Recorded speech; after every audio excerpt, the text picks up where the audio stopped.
everybody, it's been forever. We've got a ton of really cool updates, but today we're gonna start with just a loft update. I talked about all the changes we're gonna be making. Let me show you what they look like.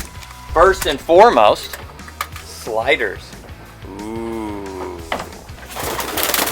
Do not lose that guy. Sweet. So we've got a few different things that are different here. Take these bad boys off.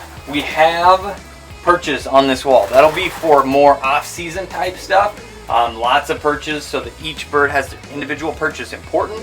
We have upgraded the floor down here as well.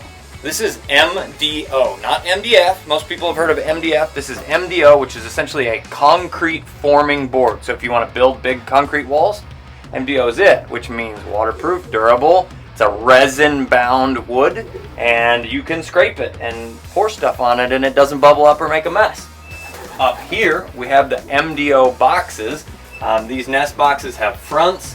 I have individual pieces that would completely close these off for the off season. I am not taking them off the wall. We will just put another piece that won't let birds into them when it's not nesting season. Our newest pairs here in box Z, they haven't laid yet. Nope. We have the old man. He's sitting on eggs. He's no longer fertile, so he just gets to be a dad and help. I'll explain that here in a minute. The other thing here that we have in preparation is so that the birds that are laying eggs can nest, we put hay in here. Later, when we kick babies out, and I'll show you those here in a second, they have the ability to kind of nest in that and stay warm. This is called a pick pot. This is just grit that we throw their grit mix in, and then water on heaters, because we're still going in the fluctuation of really cold to really warm, and today happens to be one of those warm days. Next section, come on through here. If you remember before in the video, this was all one open deal. Now we've actually got 3 individual sections. I've tried 2 different things. Originally we had wire. I don't like the wire because the birds can cling to it. This is the dowel option. I was trying to make sure that this was going to work or find out if I needed an additional support in the middle. I think ultimately for a comfort standpoint, we need the additional support, but this is holding up.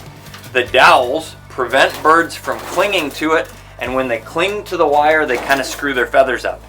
Only thing that affects is having screwed up feathers, which is not cool. We have boxes, 6 boxes here, all of the pairs. There's a handful of them. Ooh, baby. Just hatched out a baby today. Sneak in there and look at that. Just hatched that out today. She's not very happy with me messing with her, so we'll leave her alone. This is one of the birds from the Hoosier last year. She's got babies up there that are getting a little bit bigger. This baby is just about to the weaning process, so we put a second bowl in there. They typically lay about 3 weeks after the baby's hatched, so that's prepared. One big update that I'm going to make next, it's always a constant changing, evolving process, but it'll actually be to build a platform that would essentially just be a U-shaped platform that would sit up over top, giving the birds enough room to hunker down in their bowls, which would be about this height.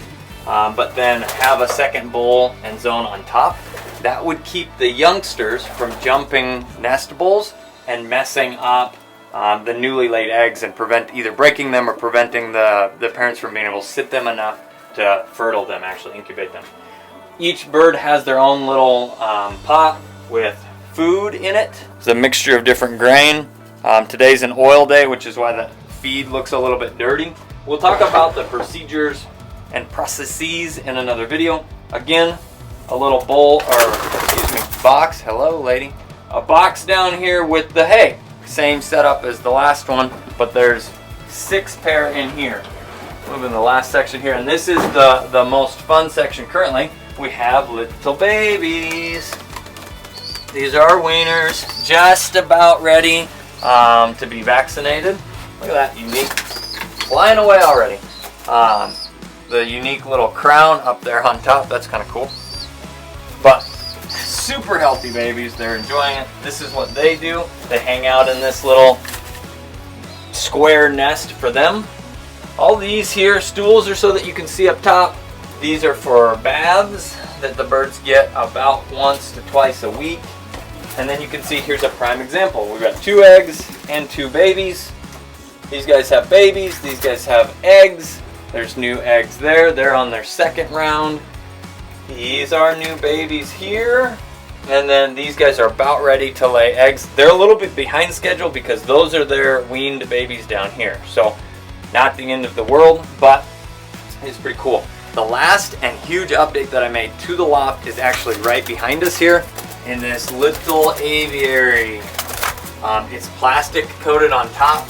So as you can see here, the aviary I was talking about, again, a full grid floor underneath. The whole thing is wrapped in this wire just as a secondary precaution type of situation so that things like coons and whatever else aren't getting in there. But then the clear plastic, it gives the ability to have lots of sunlight come through. The birds sit in it all the time, just sunning themselves, and they have the ability then to get fresh air through while being out in the sun. Sun and fresh air, two of the most important things to keep your birds healthy. If you look down here, we've got grid floor, and that grid floor allows air kind of to come up through the front of the loft and then out. This circular motion here keeps the wind off of the birds themselves. The only thing that I've heard differently would be the potential of putting our ventilation down below on the back wall.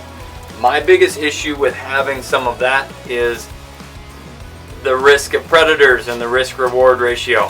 We have a lot of fresh air that comes through here. So far I haven't had any issues with respiratory or anything along that nature. I am not a pigeon pro, but I have a lot of good information, and as I learn I'm going to continue to share it with you all. This is a loft update. I'm the guy with the pink gun. We'll see you in the next video.